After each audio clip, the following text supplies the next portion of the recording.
The right live this time. Okay, good. Hey, Billy Boy Blue. How you doing? How you doing?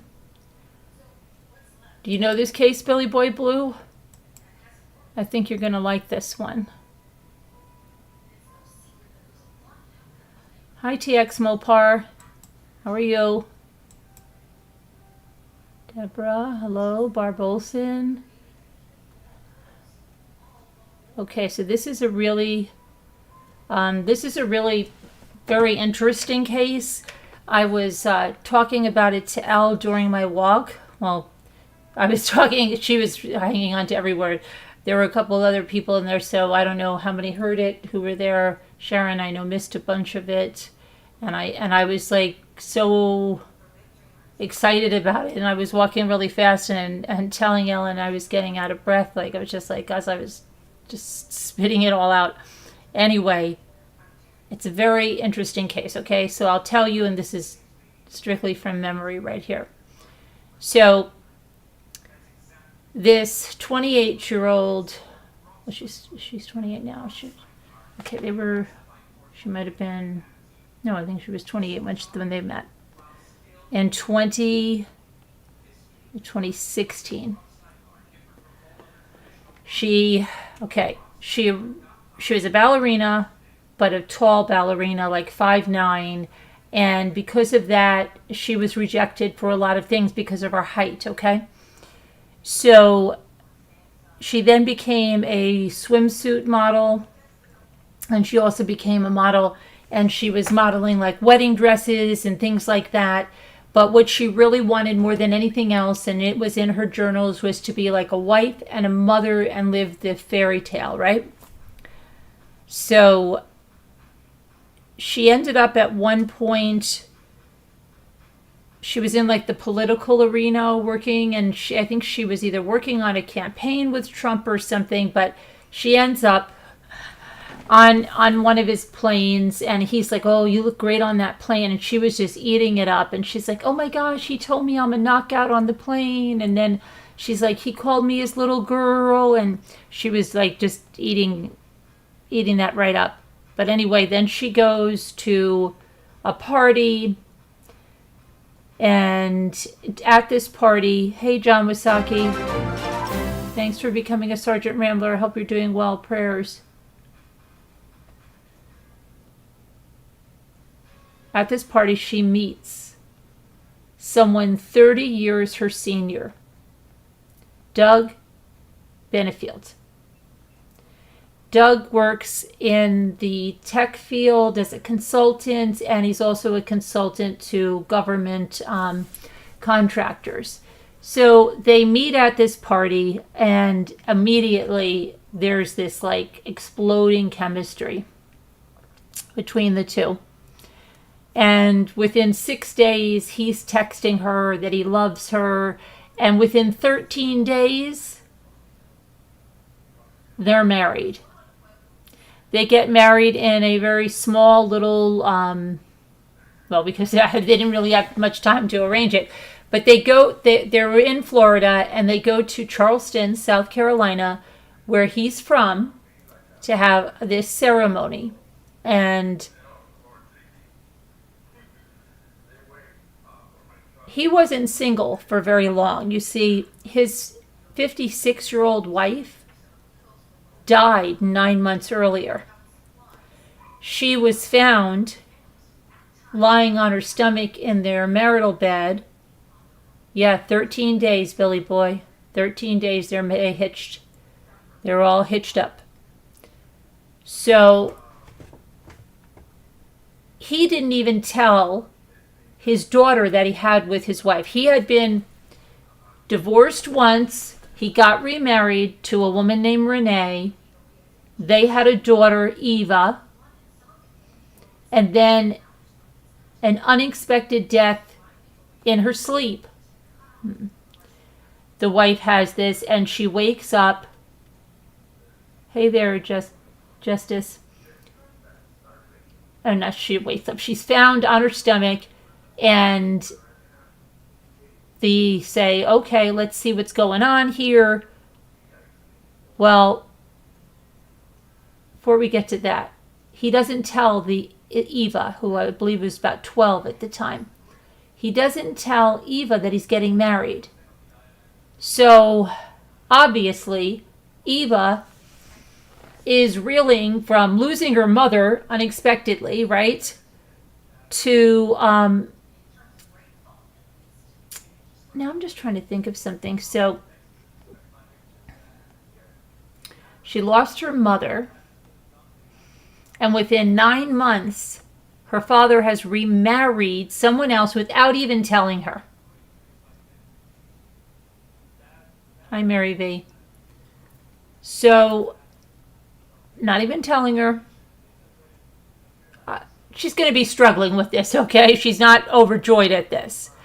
And she had a very close relationship with her father. She spoke to him about boys. She spoke to him about girls. She spoke to him about what was going on in her life, yada, yada, yada. Now, the ballerina, Ashley, was closer in age to his daughter than she was to her new husband. And she may have been pretty immature from what people have said. And she tried to create a relationship with the daughter, and she took her shopping, and hi Loonies, she took her to get some plants, and they planted them in mason jars and put them on the porch and stuff like that. But she found a diary of the daughter's, and she went into this diary, and in this diary, Mommy gets me every time with the, sorry. She went into this diary, and she finds out that her new stepdaughter doesn't like her too much, okay? Her new stepdaughter hates her. And it's really, really bothering her. And so she's fighting a lot with the husband, the new husband, about this. Meanwhile, she wants the new husband to get his vasectomy reversed because she wants a child of her own. That's what she wanted. That's what was in her diaries, her journals. She wants a baby. So she tells him to get his vasectomy reversed, which he does.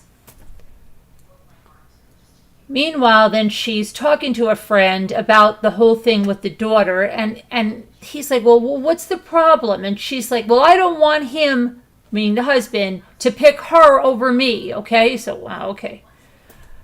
Oh, boy. So, they start to have a heated argument one night, and he had quite a few firearms. Well, apparently he had a firearm in the kitchen when they were having this argument, and he shot a hole in the ceiling. But that didn't stop them from a few days later. They had a reception, okay, because remember their wedding was really small. There was only a few people there. Well, they had this reception. So she was all decked out with a beaded gown, little train, everything. And people that saw the pictures said, oh, gosh, they looked so in love. And, later on, when she was speaking with a reporter from Vanity Fair, she says, oh, well, that's what I do. I'm a dancer. And I'm paraphrasing, she said, I can do it. I can put on one heck of a show. So she's admitting she can put on a show right there. Anyway, her dream was to open a ballet company. But a ballet company that wouldn't be like a cookie cutter, okay? It wasn't going to have all the little prima ballerinas that you're used to seeing and the men you're used to seeing. She wanted diversity. She wanted a colorful ballet company. She wanted tall dancers, very short dancers, bigger dancers, smaller dancers, all kinds. And she went on about how they embraced diversity and they promised the dancers all these great perks And what they were going to do is not only were they going to have this dance company that went on tours, they were going to turn it into a reality show. And it was all, like, they had everything hyped up to like crazy. And they hired, like, right out of the gate about, I think they had 80 dancers coming in. Hey, John Wasaki, thank you for upgrading to your Rambler VIP. I really appreciate that. So she's all gung-ho with this, and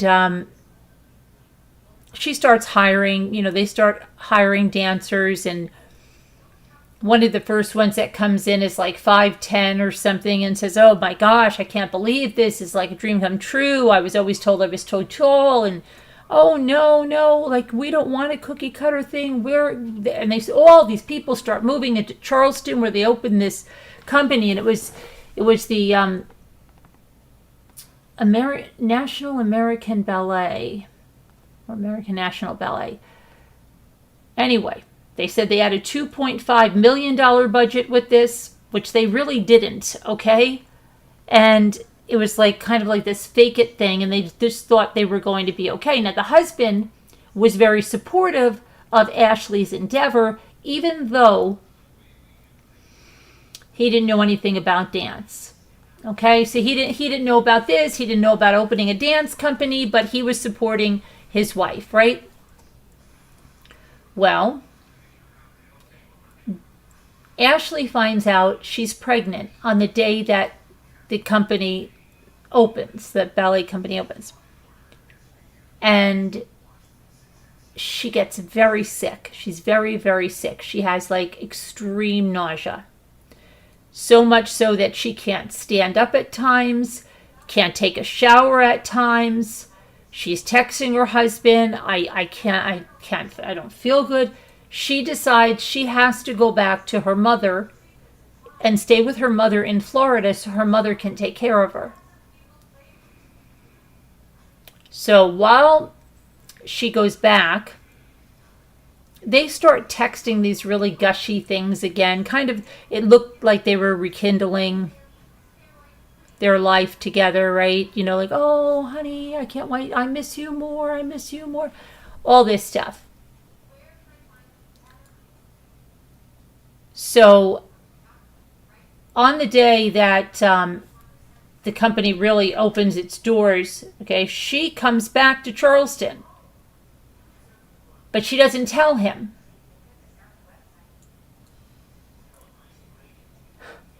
She sneaks into their marital home. She packs up her belongings. And she leaves him a 4-page letter that lists about 21 or 22 bullet points of why she can't be with him anymore. And it was stuff like, you yell at me, you curse at me, you scream at me, you punched a hole in the wall,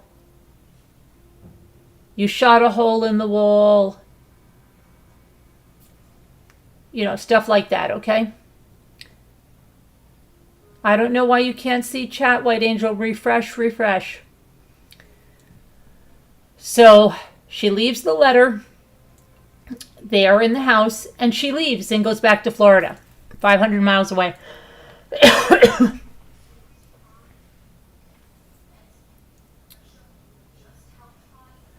So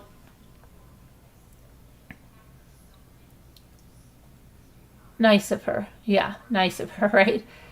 He comes home from being in Charleston trying to run this ballet company, and he reads, and then the letter says, I forgot the best part. The letter says, I might have a little bit of a copy of the letter. But the letter says, like, don't contact me, don't call at my mother's house, don't bother me, don't harass me. If you harass me, if you call me, I'm going to get a restraining order against you. I can't do this anymore. It's heartbreaking, but you better leave me alone, kind of thing, okay? So,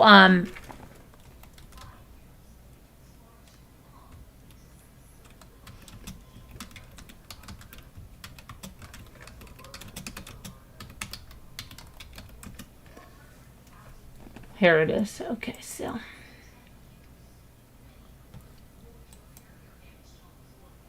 this is part of it, okay?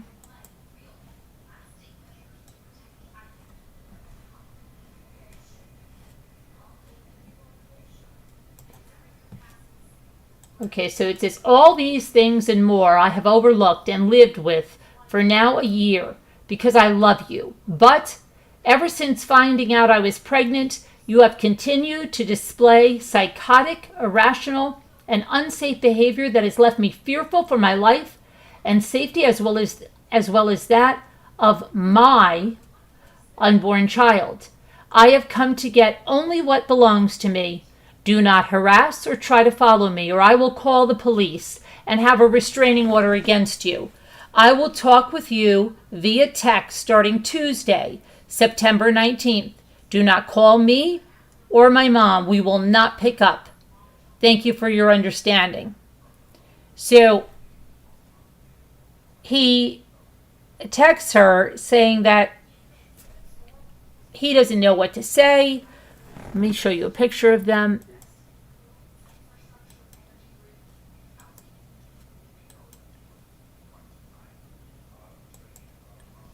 He doesn't know what to say. He's so sorry. He doesn't know, he'll go to therapy. He'll lock up all the guns.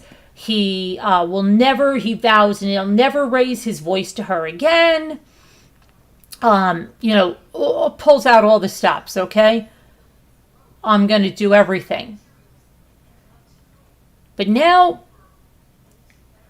something makes her send a lock of her hair to some laboratory. And this laboratory that she sends her hair to, okay. Let me see what the levels are she had of hair. Okay.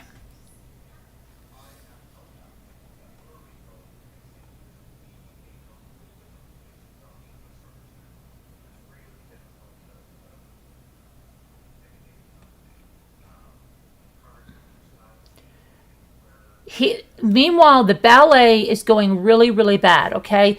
Because he doesn't know what to do, and he tells her, look, I've got to let half of the dancers go. Before he did that, he had a meeting on October 23rd, 2017, and he called a group of dancers and he had them sign non-disclosure agreements, and then he fired them.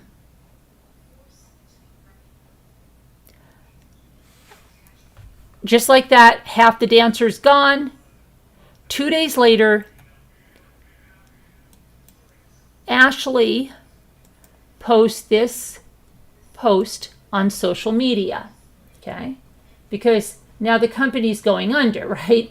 They didn't come through on everything they promised these dancers. So American National Ballet, a note from the founder of the American National Ballet. I want to start by saying that I publicly disavow my support for American National Ballet and its leadership. I have been on personal leave and out of state since the end of August and heard secondhand about the devastation that took place on October 23rd. That's when they fired half the dancers.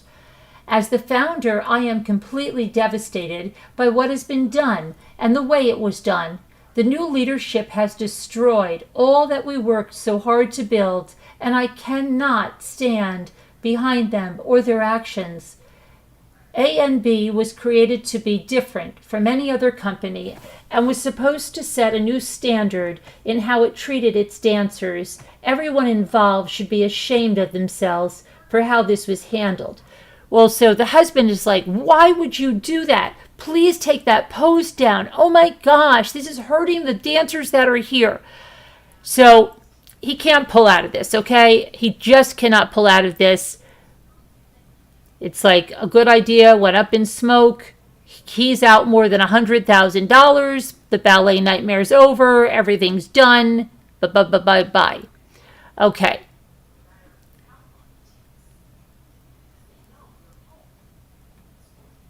So now, Ashley starts thinking about how his wife Renee died. Okay?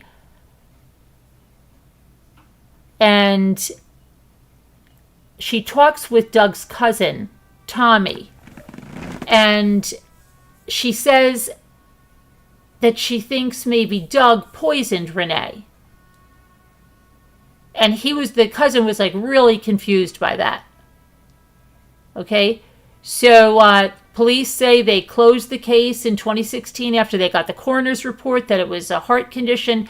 Now, there was something about, there was on the texts of the wife's phone, she had been like texting, arguing with Doug, her husband at the time, okay, and said something to the effect that, oh yeah, I remember that time you kicked me on our honeymoon. But then the police found nothing that he did anything. The coroner said it was a heart ailment, and they closed the case and it was done. But now this ballerina wife starts going around saying that he might have poisoned the wife. Now, why is she thinking that? Because she sent a lock of her hair into this lab. She claims that she was so sick, she sent her lock of her hair into this lab.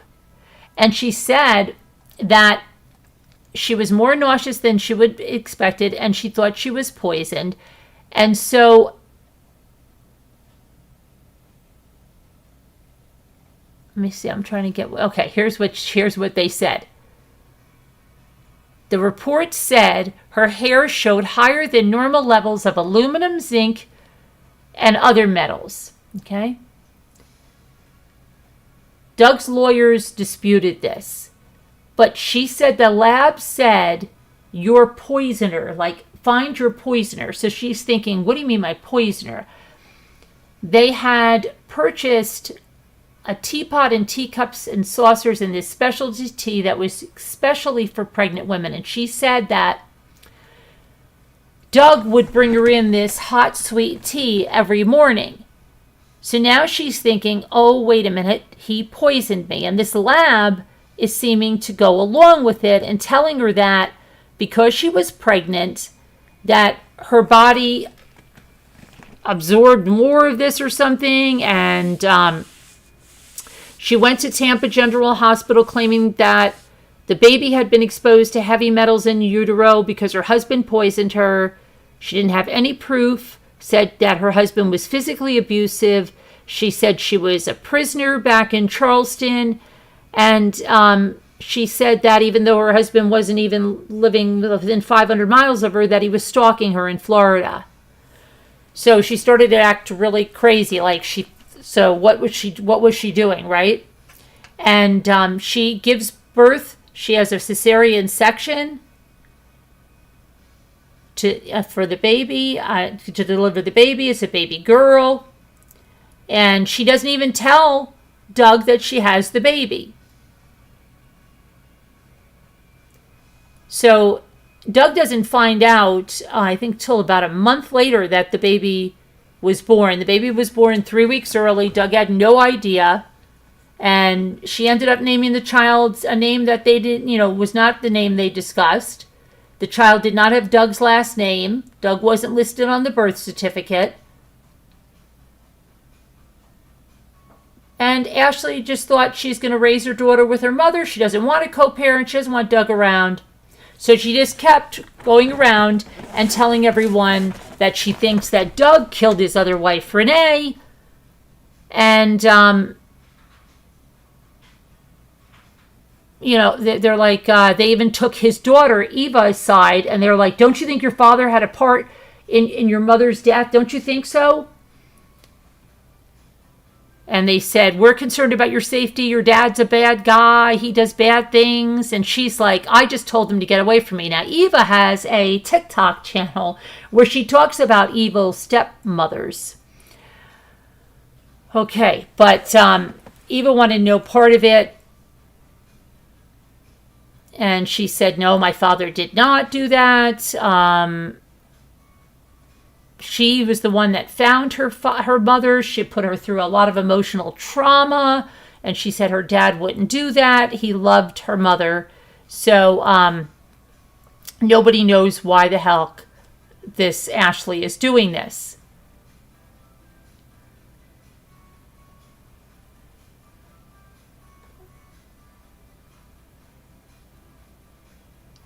Now, in the summer of 2018, when the poisoning allegations came to a head, Doug and Ashley were in a courtroom about this. Doug wanted to see his daughter, and Ashley said, no, I want an injunction to keep him far away. So this is the transcript of an audio, of the audio that happened in the court, okay? So Stephanie Murphy questioned Ashley about the state of her pregnancy, saying, you also told Lakewood Ranch OBGYN that the pregnancy had been uncomplicated, correct? Ashley says, is there a page you'd like me to reference? Stephanie says, no, I'm just asking you. Is that what you told them? Ashley says, I wouldn't say it was uncomplicated. My entire life has been complicated for about 2 years. Stephanie Murphy says, okay, the OB wrote right in her report, the pregnancy has been uncomplicated. Was that inaccurate? Ashley says, I'm not responsible for what the doctor or the nurse writes. Stephanie Murphy says, okay. Stephanie Murphy says, you have accused your husband of poisoning you. And Ashley says, yes, it is heartbreaking that someone you would trust would do something to you. The judge was not persuaded by 2 days of testimony and the lab tests that Ashley had submitted. And the judge is Diana Moreland, and said, and I quote, there is not a single scintilla of credible evidence that Ms. Benefield has ever been poisoned or suffered any illness of any poison. So that ruling made it possible for Doug to finally see his daughter. He and Ashley met outside the sheriff's office to exchange their daughter, and Ashley was suddenly very accommodating. The lawyer said, Stephanie Murphy said, she then immediately went right up to Doug, handed the baby, nice as could be, very cordial. She even suggested that the three of them spend time together. And Doug said, okay, sure, because he wanted to make the transition as easy as possible for his daughter. And the lawyer said, please be careful, Doug. So for about the next year, Doug, Ashley, and their daughter seemed happy. She was doing things with him. Doug moved to a nearby apartment in Florida. She was still living with her mother. Doug thought they were back together, and they were doing what they were supposed to do in the beginning, which was slowly get to know each other and be a family. In August of 2019, he went to meet Ashley to get his daughter. And he's stunned to see an engagement ring on Ashley's finger. So Doug's thinking, like, what the freak is going on now? Okay, what the heck is going on? And he hires a private investigator. And the private investigator says, hey, man, she's stepping out with another guy. Okay? So Doug's like, what the freak, right? He files for divorce. And as soon as he does that, then Ashley starts again making a bunch of complaints. And this time she's saying that he's essaying his daughter and even physically abusing his daughter. And Doug said, no, never harm my daughter. He was cleared of doing anything to his daughter. Doug writes an email and in March of 2020 to the sheriff's office saying, Ashley has a split personality. But then, out of the blue, right, after this, he does something and he says, you know what? We're going to try this again. We're going to try to be a family. We're going to move out of Florida. Going to get a truck. We're going to Maryland. And everybody's like, okay, he's still believing like he's going to be able to have this marriage with her. They're thinking like this is wrong, but they're thinking, okay, well, whatever. Like if they're going to do this, we'll let them do this, okay? So September 27th of 2020. They're all getting ready to move from Florida to Maryland. And it was a Sunday night. Doug is over at Ashley's mom's house. They have a U-Haul. They're loading things up into the U-Haul for their move to Maryland. And the mother-in-law decides to take the baby for a walk. And she takes the baby for a walk to Neighborhood Park. Ashley is behind with Doug.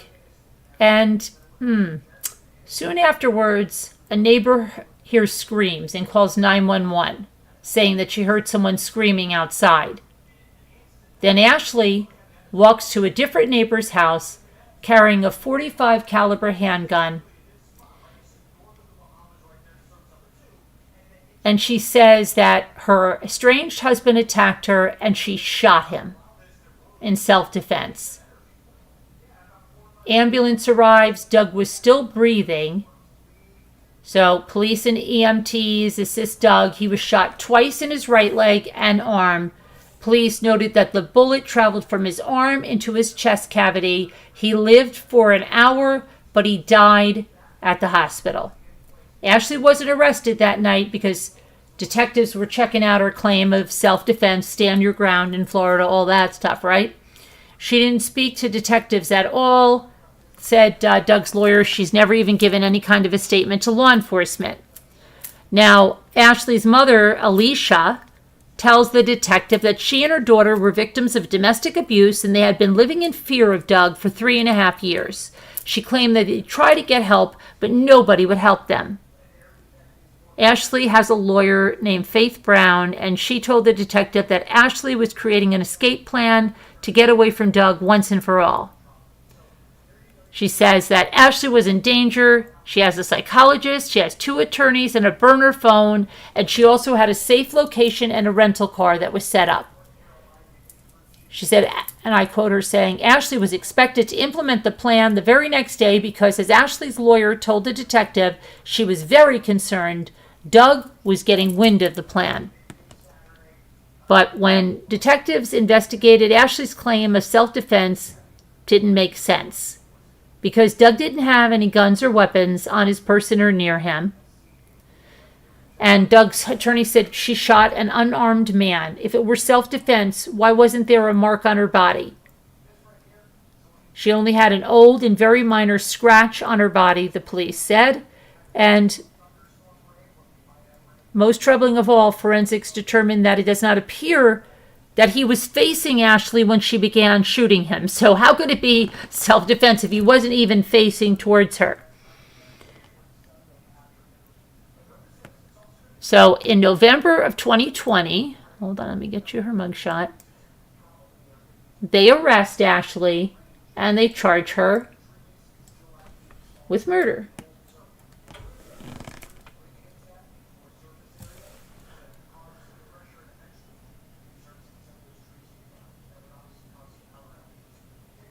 Okay, so now she wants you to think she's a victim of domestic violence. A lot of other people think she's just a manipulative biatch. And that she planned all this.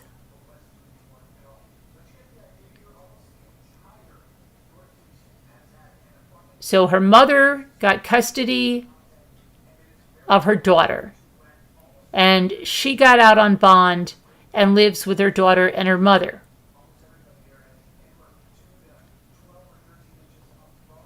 Eve has a TikTok channel. Eva. I don't know why I keep calling her Eve. Eva. And she said she knew something was wrong when her dad didn't send her a good morning text. He always sent her a good morning text. And then that's when she found out her dad was shot and killed. And she's been going on TikTok and talking about her feelings. And her TikTok channel is Eva the Freaking Diva. And she jokes that her brand is the girl with the dead parents. She uses dark humor. She said, I know I guess that's the way my brain's wired, but I'd rather not sit and sulk. I'd rather just make light of this situation. And she has her dad's dog, and she and her dad's cousin still go to Sullivan Island where her father's ashes were scattered. Now, as for the ballerina, okay, so today there was an important ruling.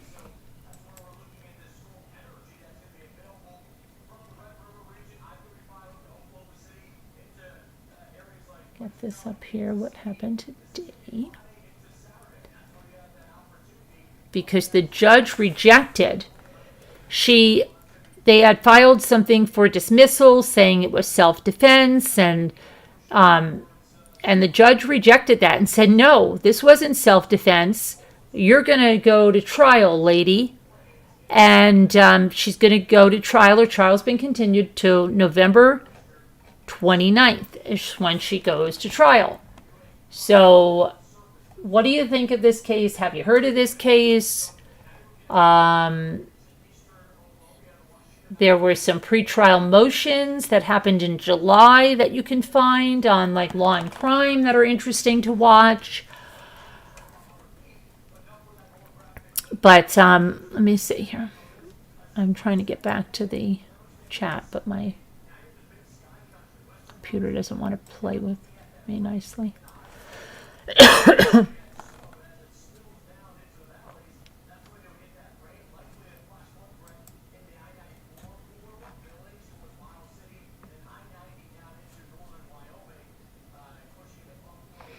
There's a lot of stuff from her journals. There's a lot of interesting stuff in this case, but that was just an introduction, and I just want to see if you guys have heard of this, if you've followed it. Hold on, I'm getting back now to the thing.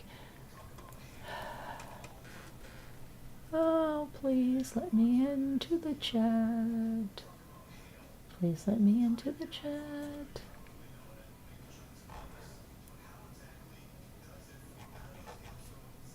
I'm not going to touch anything. It'll let me in a second if I just leave everything alone.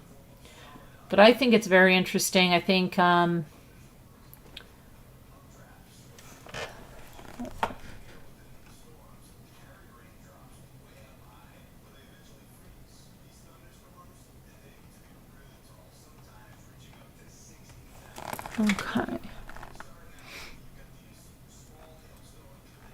Hold on, I'm trying to get back in. I think I might be able to get back in.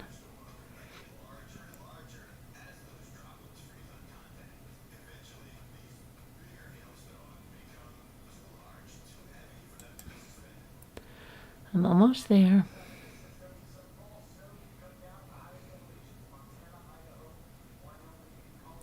Okay.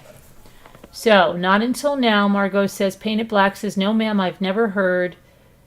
Hi, Geraldine. No, you've not heard of it. You're interested. Okay, White Angel says, sounds like an extremely interesting case. Hey, Tina Medley, how are you? You saw the motions? Good to see you, Tina Medley. Where is Tina Gillespie? Every time I see Tina Medley, I see Tina Gillespie. And what about Gail H. and that other lady that sent me that nice stuff, and she had 2 little boys in Georgia? Okay.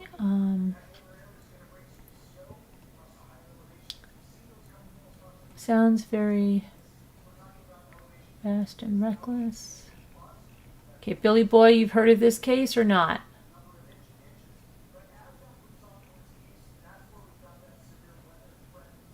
Hi, 61. So yeah, it's very interesting, I think.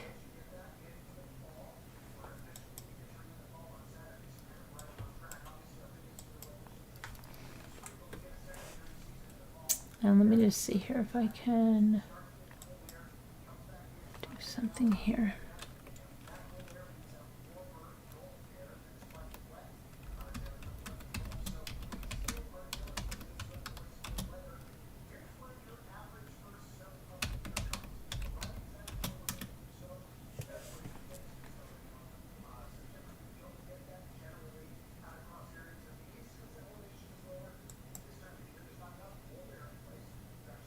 Okay, so the judge nixes the stand your ground defense for the ballerina accused of shooting her husband. So she's 31 years old now. She's accused of murder in the second degree.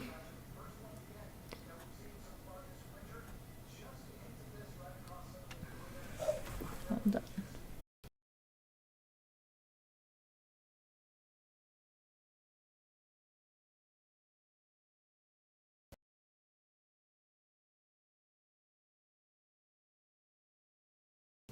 This is driving me crazy, and I'm going to keep touching it, and it's going to keep driving me crazy.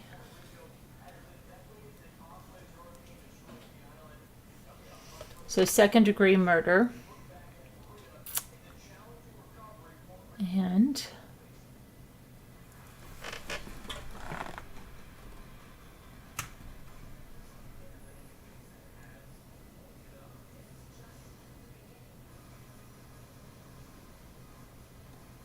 oh my gosh, this is crazy that this won't go.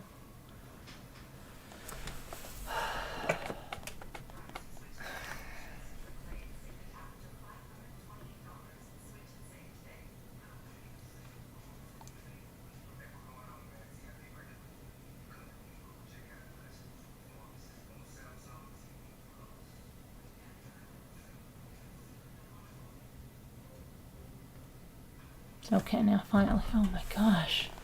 So annoying. Okay, so let's see what happened here. Oh, her husband was a Navy veteran as well. So she stands accused of murder in the second degree for shooting and killing her estranged husband, Douglas Doug Benefield, who was 58. Inside their Lakewood Ranch in Florida in 2020. She maintained she acted in self-defense. On Monday, the 12th Judicial District Circuit Court Judge Stephen M. White issued an order more or less agreeing with the state's understanding of the events that led to Doug Benefield's death. The component and substantial evidence presented by the state proves clearly and convincingly, this is from the judge's mouth, that the defendant is not entitled to court-ordered immunity from criminal prosecution, as she was not justified using deadly force against the victim on September 27th. Now, see, I don't know why she wasn't, it wasn't first-degree murder, because it seems premeditated, okay, to me. She had the mother take the daughter down to a park. She had this whole thing with this truck, and they're going to go and, you know, fix their marriage and live with their daughter, and we're going to get a fresh start in Maryland. And then she shoots him. He has no weapon, blah, blah, blah, blah, blah. To me, that's very premeditated. I'm sorry. I don't know why. But she's got second degree. So let's see.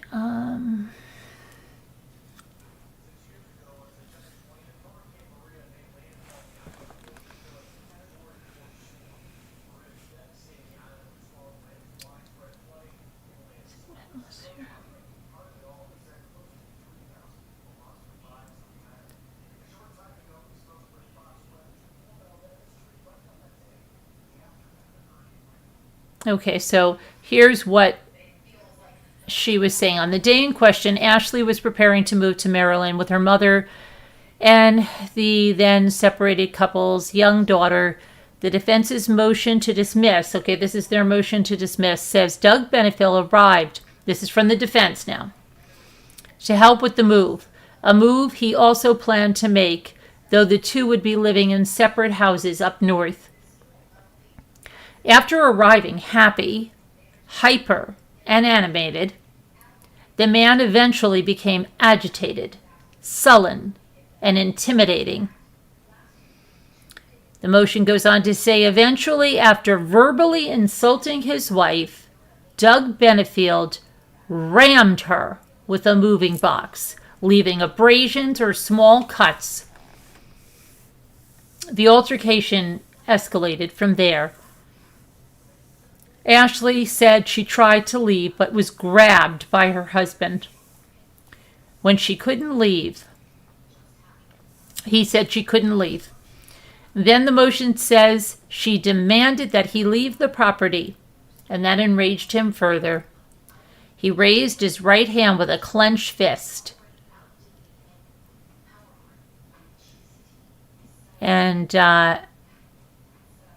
said that he drove his knuckles at the second joint into the left side of her head. Yeah, but she doesn't have a mark. Okay?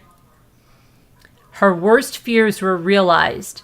She believed her life was in danger. 4 shots were fired and 2 connected. Based on the entry wounds on Douglas, it does not appear that he was facing Ashley when she began shooting. A law enforcement affidavit alleges it also does not appear that Doug had taken any kind of defensive or combative stance. At least one expert has already contradicted law enforcement. During the motions hearing earlier this summer, Chief Medical Examiner of the 12th Circuit, Dr. Russell Vega, said Doug Benefield was most likely facing his wife when she shot him in the chest.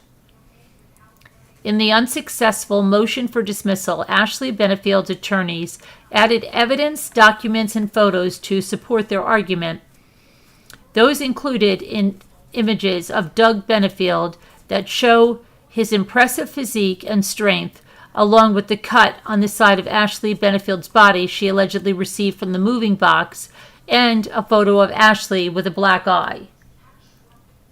The defense said the injury photos were taken on the day of the shooting.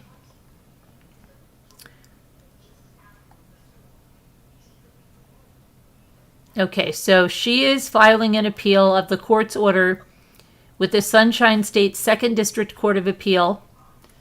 On Tuesday at a hearing, the trial was stayed until November 29th. The jury trial was previously set to begin on October 16th. If her appeal is unsuccessful, she can still use self-defense as an affirmative defense during a potential trial. A denial of a broad-based, stand-your-ground motion for immunity does not preclude her from using self-defense. So she can still say self-defense even though it didn't give her immunity in this, which I'm sure is what she's going to go with.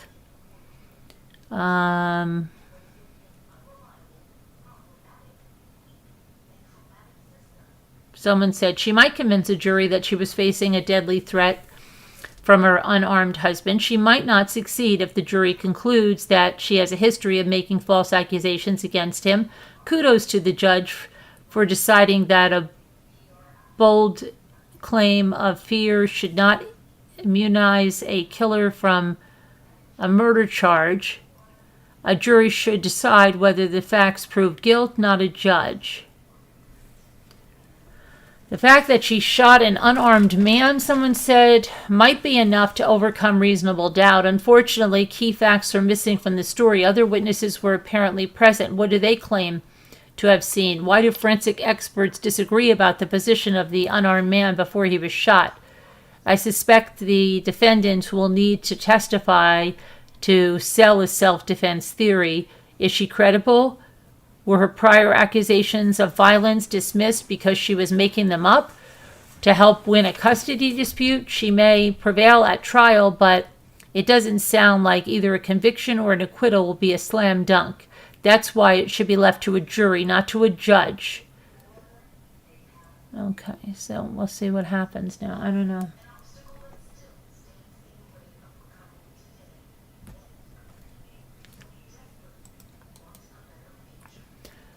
Now that family of 4 that was killed, well, there was 2 people that were suspects, and they both died in a crash. Interesting, right? They're like, they have a relationship with each other, but I still don't know what the relationship is with them. Yeah, I haven't really looked into it that much because I Been running around and I've been doing a lot of research on this case today. Sounds like Doug did everything she said. You said, Tino? Hold on a minute.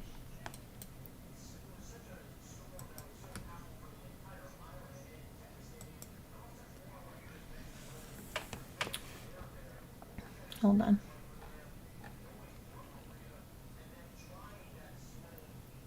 I think it'll be an interesting trial. Sounded like Doug did everything she wanted, had a vasectomy reversed, okay, with her moving with her mom. He did whatever he thought would help them go back together. Yes, hi Lunice. Tina, I wonder if any of his friends could see how unhinged she was. Yeah, there are some. There's some that said she was very immature. One of Doug's partners.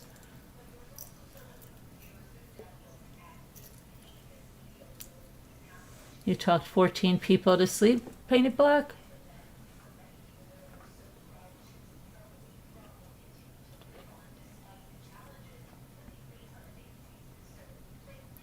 It's very sad about the couple, children, and dogs.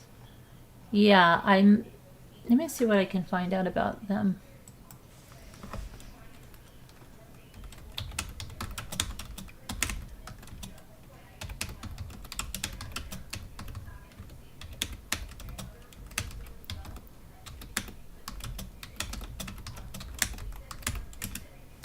Okay.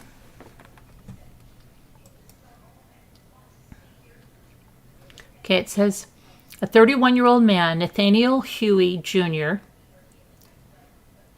of Streamwood, Illinois, and an unnamed woman were identified as persons of interest in the murders just hours after the bodies were discovered.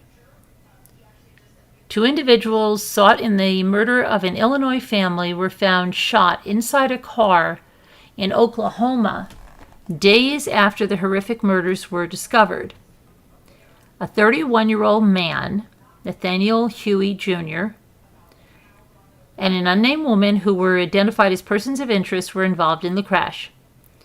Huey was also described as a suspect in the shootings, and the woman, who they're not naming because she was classified as a person of interest, both died from their injuries. The update comes days after bodies of 2 adults, 2 children, and 3 dogs were found at a home in Romeoville, Illinois. The murders initially unfolded as police were called to the home for a well-being check around 8:43 p.m. Okay, let's see what happened here. The 2 adult victims. Okay, let's see. By Wednesday morning, a digital license plate reader alert noted a suspected vehicle related to the pair was detected at Catoosa, Oklahoma. Authorities then attempted to stop the vehicle, and the driver immediately attempted to elude the officers, resulting in a single-car crash.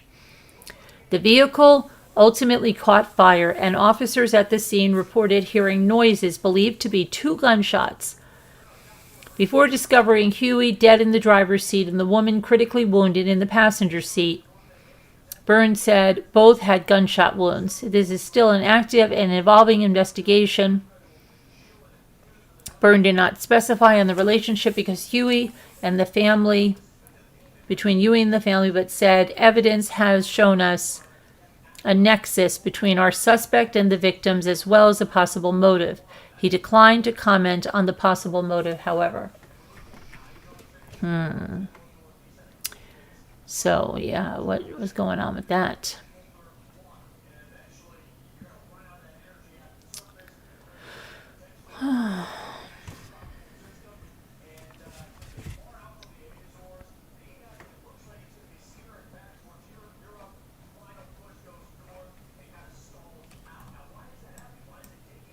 I've got Roman. It's asleep. Okay, let me see now.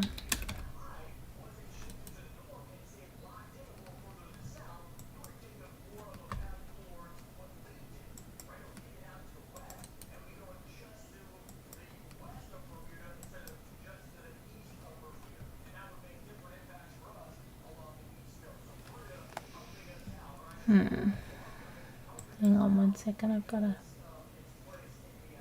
fix something.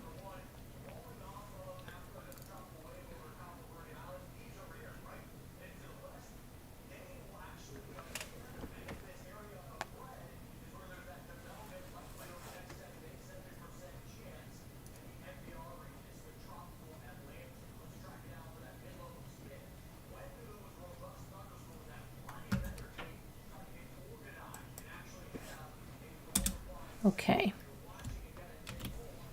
All right, let me go to our other thing to see what else is going on. Okay, so we have a little update on the Virginia mother that we talked about. I made a video about on, was it Saturday?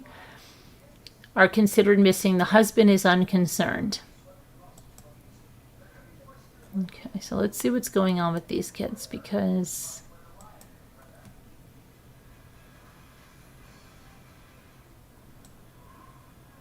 I heard some other things about this from someone that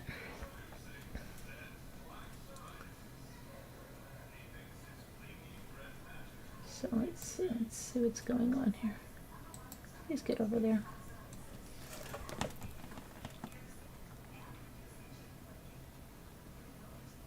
So her husband is insisting that his wife is not missing despite not being seen in nearly 3 weeks. Contrary to what has been reported, my wife and children are not missing, Lauren's husband, Jordan Cook, said. I have no reason to be concerned about their safety or well-being. I have heard from my wife, and I'm sure she and my children are doing well. We ask that our family's privacy be respected at this time. The Franklin County Sheriff's Office said that 30-year-old Lauren Cook and her children were last seen around September 5th, after they didn't show up to a family member's home. She also missed a hearing in the Franklin County Juvenile and Domestic Relations Court that day and missed a rescheduled hearing on September 13th. Something sounds definitely wrong, yeah. Her loved ones reportedly tried to find her initially over several days before reporting the situation to law enforcement. Investigators added that they are unsure whether she may have left after a dispute with her husband. Police have no records of domestic violence between the couple or any calls for help to their residents. Lauren and the children could be in a 2013 Chrysler van with a Virginia license plate. A few other details are known publicly. There's been no other activity on her bank or cell phone accounts since September 7th, and the last known phone ping was in Lexington. The last time that Lauren Cook and the children were seen or heard from family was around September 5th or 6th. Since then, they have just not been able to have any communication with her. We're just trying to assist to search to locate her and her children to make sure that they're safe. On September 14th, investigators say Lauren Cook and her children had been in Litchfield, Illinois. The family has ties to others as well, leading them to believe Lauren and the children are no longer in Franklin County. After Jordan Cook's remarks, the Franklin County Sheriff's Office in Virginia issued a Facebook statement clarifying that Lauren Cook and her children will remain classified as missing persons until law enforcement can confirm their well-being in person. The Sheriff's Office explained that in-person contact with them is required in order to confirm that they are okay and not under duress. Cook is described as 5'1" with long brown hair and brown eyes. The eldest child is 7 years old and named Benjamin, has blonde hair and blue eyes, while 5-year-old Hannah has blonde hair and brown eyes, and 2-year-old Elijah has blonde hair and blue eyes. To report any information about the location of Cook or the children, call the Franklin County Sheriff's Office at 540-483-3000. This is getting weirder and weirder.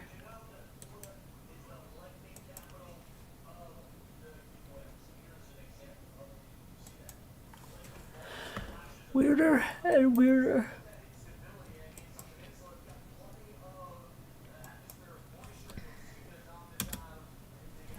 Okay. All right, let's see what else we've got.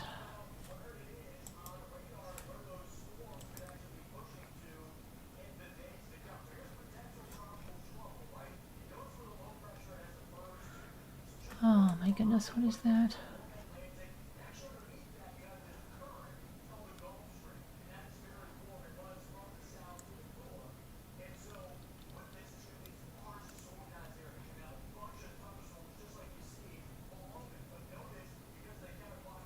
Okay.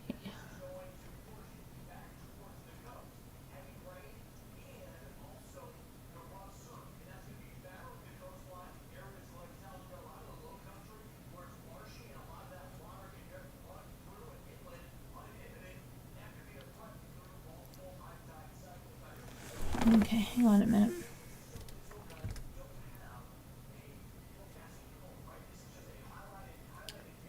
There was something. Oh, yeah, this is what I wanted to show you. This right here.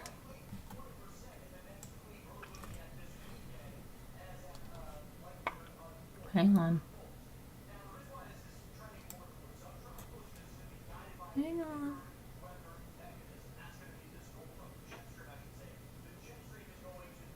Come on.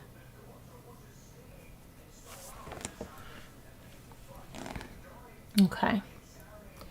So we're going to pull these two over here. Now, this guy is charged with the murder of his wife, who was found in a North Carolina lake. Come on, baby. Get over there, please. There we go.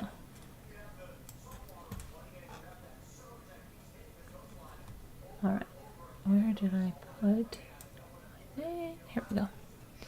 The husband of a woman who was found dead last month in a North Carolina lake has been charged with her murder.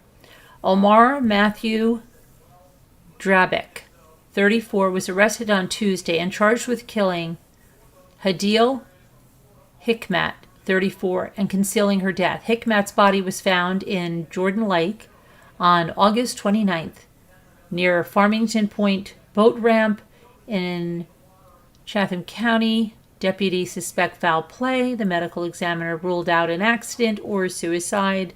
The body was identified September 7th. Police searched the home she shared with Drabek in Apex and another home in Raleigh that was said by her brother to belong to Drabek's family. Hikmat's brother, Firaz Hikmat, said that there would now be some justice for my sister. I'm crying right now for this man who has been arrested, and I'm crying for my sister's homicide. Drabek is behind bars, held without bond, and is due again in court on Monday.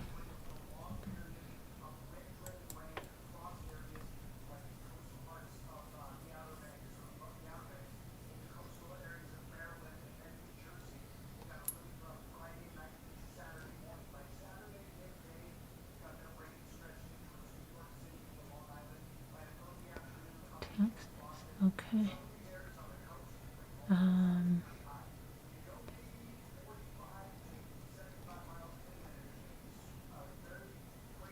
Let's see what else we did. That one.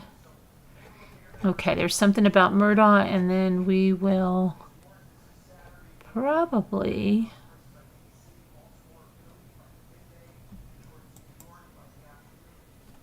Eddie Smith.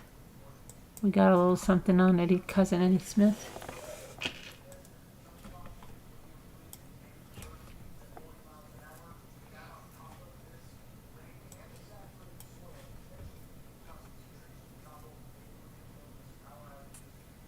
The man who allegedly helped Alex Murdaugh stage his botched 2021 suicide said that Alex Murdaugh wanted to kill himself because he knew he was a suspect in his wife and son's murders.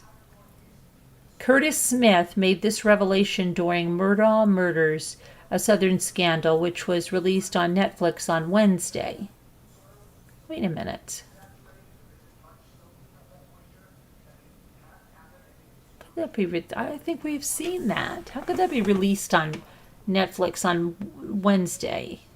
What is it, a slow news day? He alleged that Murdaugh planned to kill himself and pin it on him if he didn't help him do it. The shooting in rural Hampton County occurred 3 months after, is this a new episode? I thought we saw this.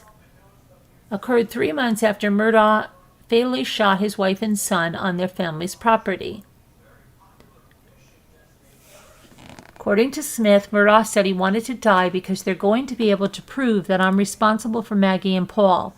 Smith claimed he pulled up to the road and was met by Murdaugh, who was holding a gun. Smith still denies shooting Murdaugh and said he fired his own weapon in the air in hopes to scare some sense into him. Murdaugh subsequently called 911, claiming he was wounded in a drive-by shooting, but Smith maintained he was never shot, and that's where the spot on the back of his head comes from the rock sticking up on the side of the road, not from a bullet that bounced off his head from less than 6 feet behind him.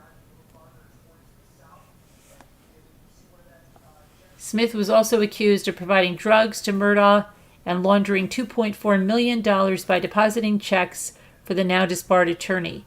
In March, Murdaugh was found guilty of murdering his wife and son, sentenced to life without parole. Murdaugh has appealed his murder convictions and is seeking a new trial. Earlier this month, his attorneys filed motions accusing a court clerk of jury tampering.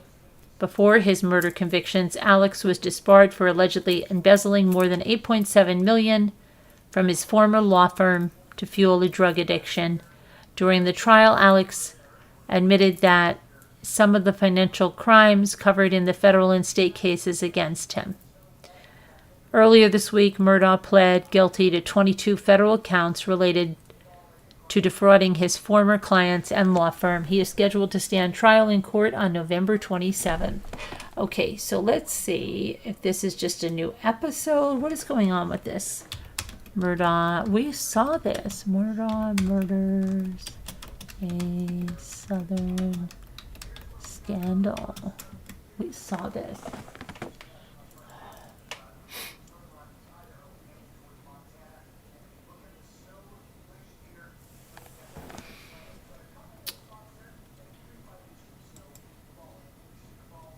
Come on.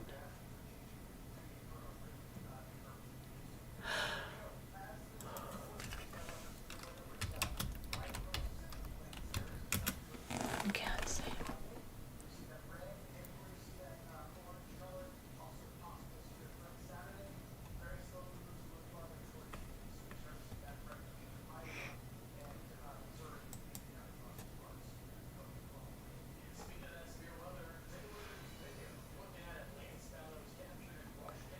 Maybe it's season 2?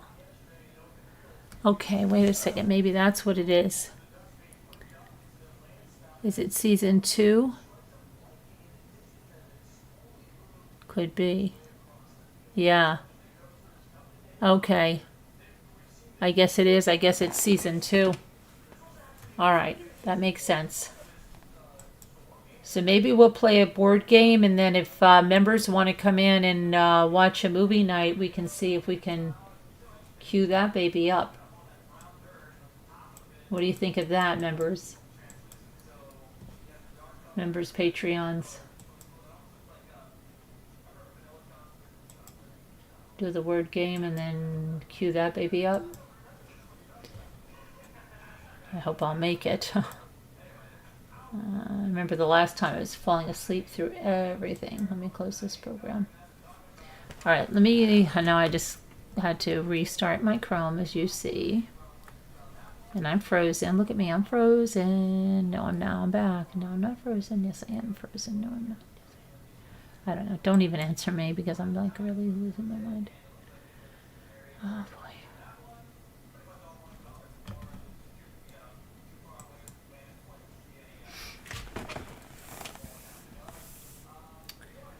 Okay.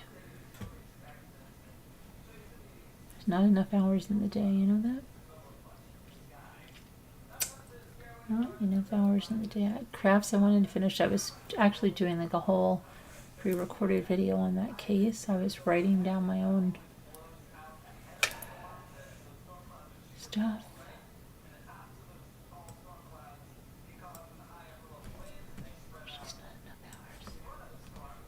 All right, let me get this so I can see you guys. I'm just gonna go, please. Okay, so do you want to do the movie night for the Murdaugh thingy? You can do it if you want. You can do it if you want. You can do it, Roy. You can do it. All right.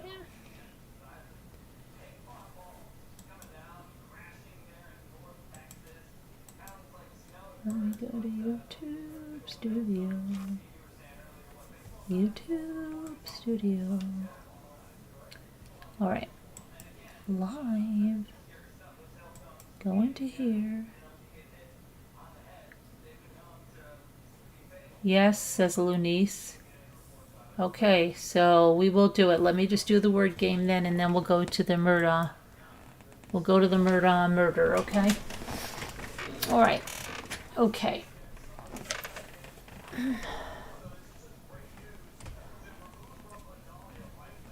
Hold on. All right, let's go to, we can't think, coils, loca, no. Let's go.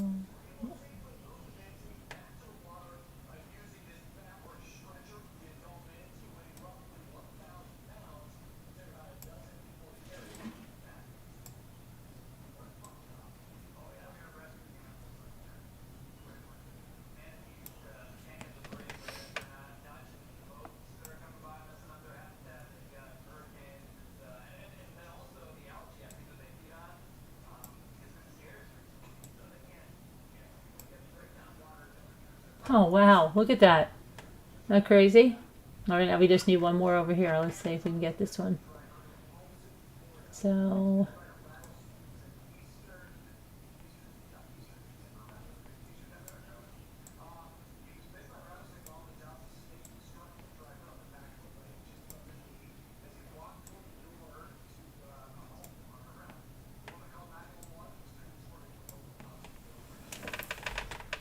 okay, so how about, all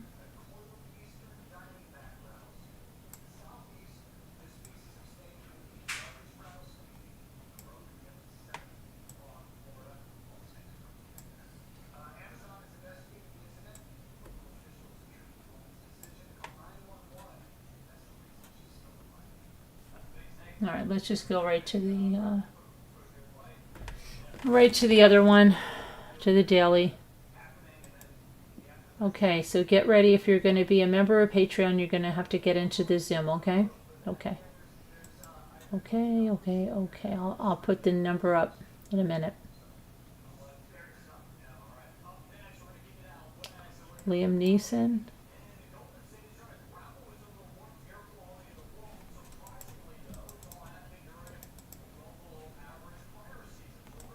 All right. Let's see now. Let me just do the daily puzzle. Oh, wow, this is a big one. Where's Beth? So let's see what I can do.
Okay.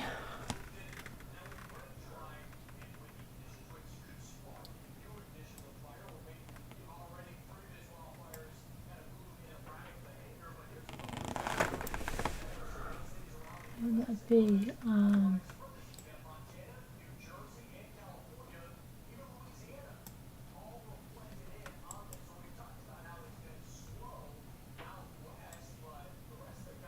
The lime and the coconut.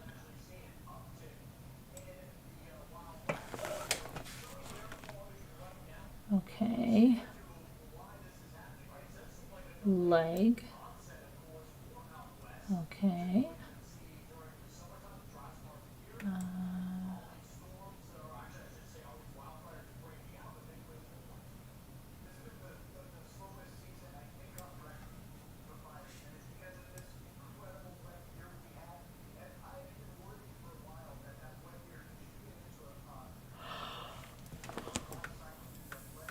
Oh.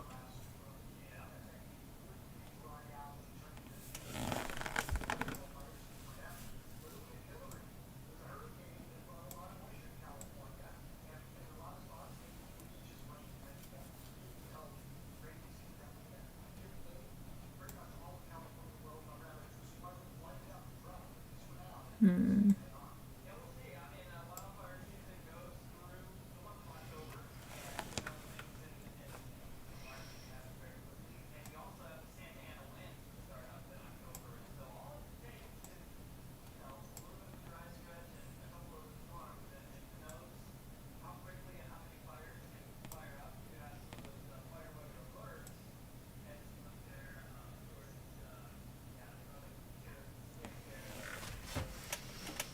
Hmm.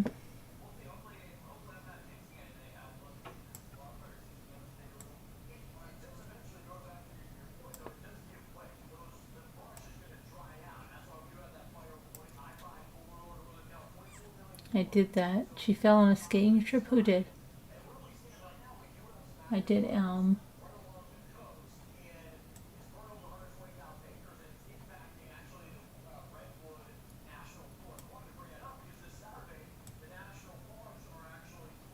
Oh, you're talking about Liam Neeson's wife. I know.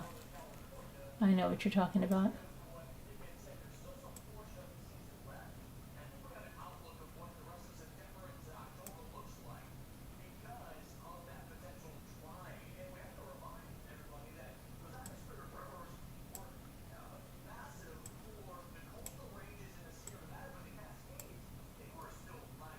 I have Grimm. I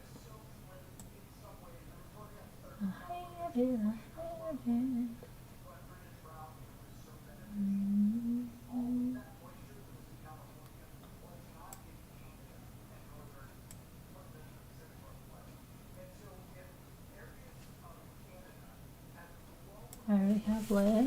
I already have all that. Where's Beth? Beth!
Good Marvel. Okay, what else?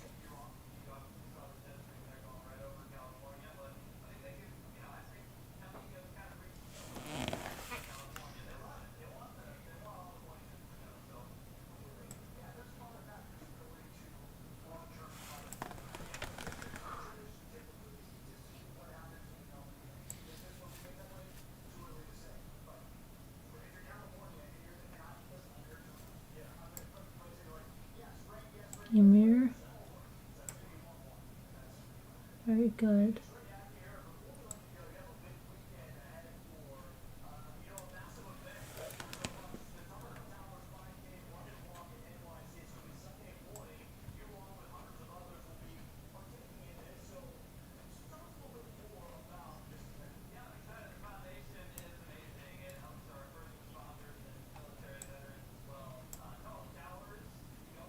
Very good, Margot.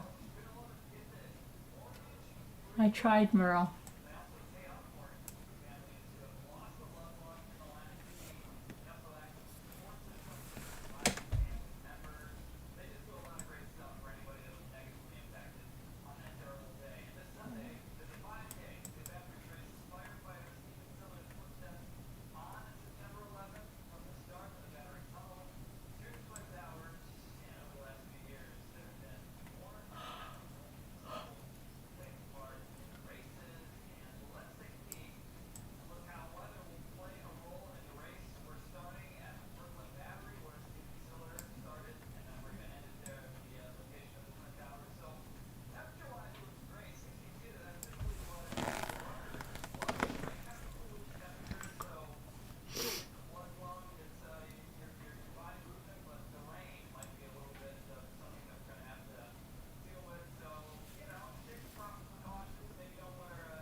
Spelled two different ways. What is?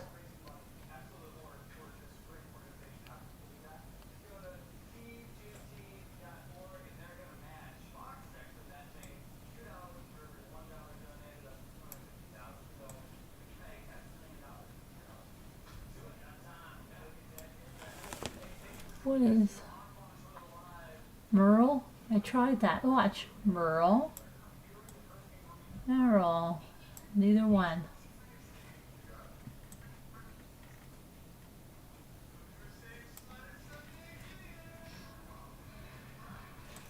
Miller?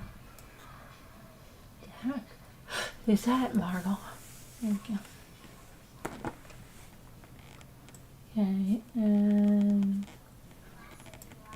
R has to be an R, right? R I M E. Oh, okay, got it. All right, good. I got it too, Michael. All right, let me get the movie night going. So let me start up a new Zoom. All right, hang on.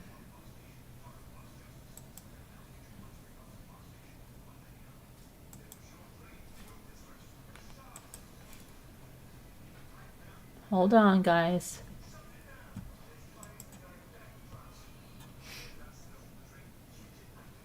I'm going to put it in the community tab. It's going to be on the Patreon. Okay, hang on.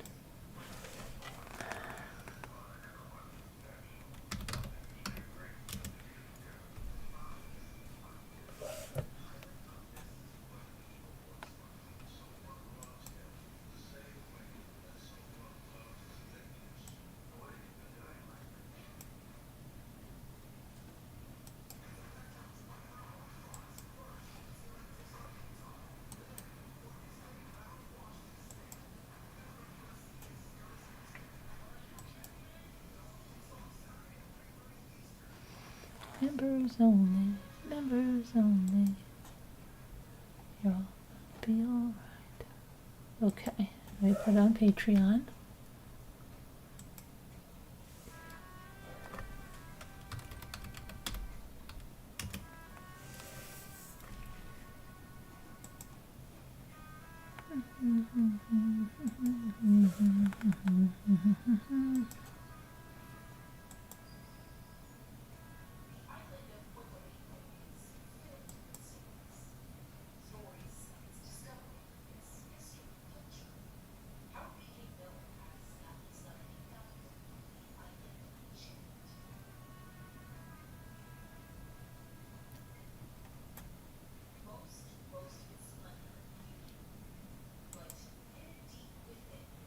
We're going to get back to our reading of that book with Arius. I'm going to finish that because there's another book I want to go on.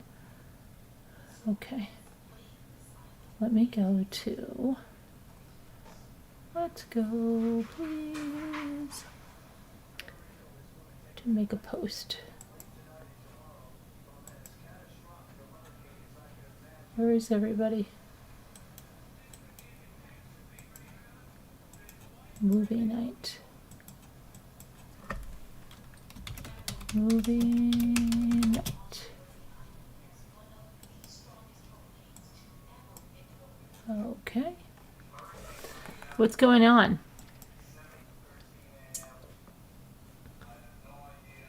What's going on, guys?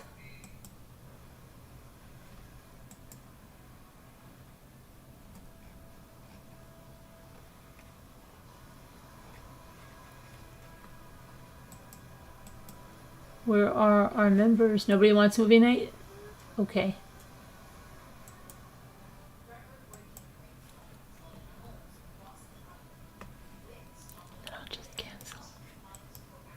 Then I'll just cancel.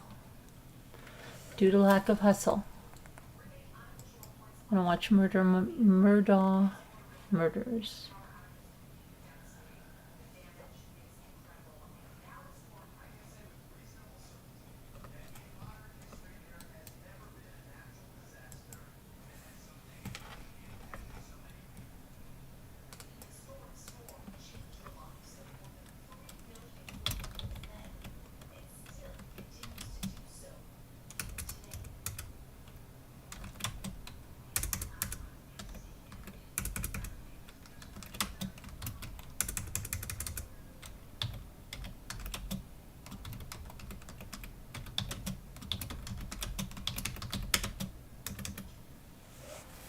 I don't see. Where's the... Hey, Billy Boy. Thank you for being a... For the win. Milestone, thank you for being a deputy ramper for 25 months there. Okay, now all of a sudden people are coming in. Now, suddenly people are coming in. Are you coming on? Okay. You want me to quote heavyweights? You got that? The movie night's going to be canceled due to lack of hustle, Billy Boy Blue. Is that good? What? Oh boy. Billy Boy wants me to quote that. Well, He wants me to tell him that it's been canceled due for program lack of right hustle. now. I didn't let a certain person in We're still live, Sharon. We're still live, Sharon. The movie night's going to be canceled due to lack of hustle, it. Billy Boy Blue. Blue. Oh, he's not here. I thought he was here. Painted Black, are you coming? Come on. Oh, Billy Boy. John Wasaki, are you coming? Jeanette, you want to come?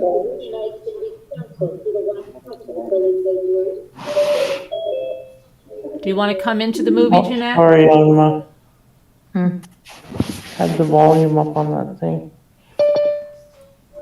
Debbie D.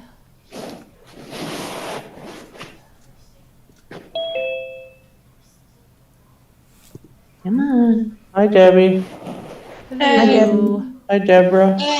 Hi. Hello. Hello. Okay, let's see. Members and Patreons, Red Rover, come right on over. Oh, we're not gonna watch. Oh, here's Painted Black. All right. Come on, Billy Boy, let's go. Hi, Painted Black. Hello. Hi. Hi. All right, let's Hi. see now. I need I to get... can't say anybody's place. No, I need to get... What's the matter, Painted Black? You know this is the time of the night. Oh, the time of the night? The bewitching hour? The bewitching hour, yeah. The nurses come around 11 for my wells. Oh, Oh, What's the name of the movie? Eva would like to know the name of it. It's going to be the Murdaugh. It's going to be the series that Murdaugh Murders. They have a new, I guess, series out, season out. I mean, Hmm. the documentary. Billy boy, are you coming? Billy coming? He's too shy. Oh, come on, He's Billy not boy. usually shy. Come on, Billy, let's go. And Everybody's going to call you a chicken. They're all going to laugh at you, Billy boy. Everyone's going to laugh at you. You want a movie night? Thank you for the super chat. Let's go. I got the movie night coming. Come on. Come on. Eva, you coming? She's trying to get us tucked into bed. Come on, Eva. Come on, Eva Pooh. No, it's her. Pi 61, come on over. Jeanette, get your can in here. Come on, everybody, let's There sing you go. it. You tell him. Come on. Don't be shy. No, Jeanette knows how to find her way here. Yeah. Come on. Come on, Jeanette. You've got it. Let's go. And-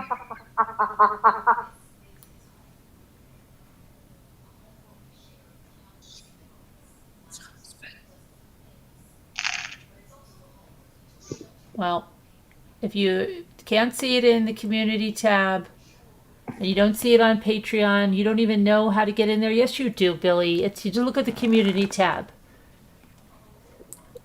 That's all you gotta do. Call-in number is posted on the community tab. Call in. You know how to do it, Billy boy. Jan.